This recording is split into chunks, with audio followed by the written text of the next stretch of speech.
नमस्कार। बेस किछि दिन है सबू खबर शिरोनामा पलटि आत्महत्या।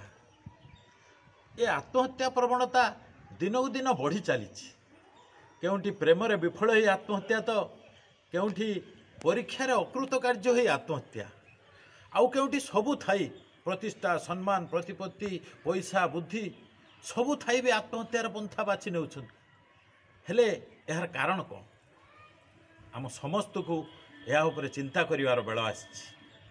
मानसिक चिंता द्वंद्व चाप धैर्यर अभाव प्रतियोगिता मनोभाव हारीजार भय अर्थ सर्वस्व दुनिया रे आग को रहीबार प्रतिष्ठा प्रत्येक विषय को गंभीरतार सह नेबा यह ही तो आत्महत्यार कारण। हेले जीवन महत्व को बुझा को हेबो बंधु। If it is also it has समस्या अच्छी तो समाधान भी अच्छी। धैर्य और मानसिक दृढ़तार सह तार मुकाबला करने को हेबो।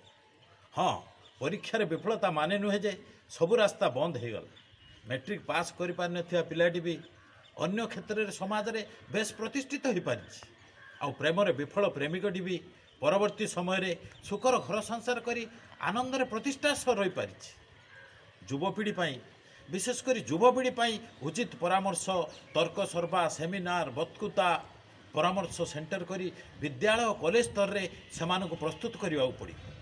योग ध्यान धैर्य मानसिक संतुलन विकास दिगरे से उन्नति आने पड़ी। Either you solve the problem or face the problem but don't sleep with problem. समस्या को नहीं घांटी हवा सबकि सरीगला भाविवा धैर्यहरा हो पड़ा द्वंद्व मानसिक असंतुलन हरइबा एसबू शिक्षित मान क्षेत्र में अधिका देखा जाए।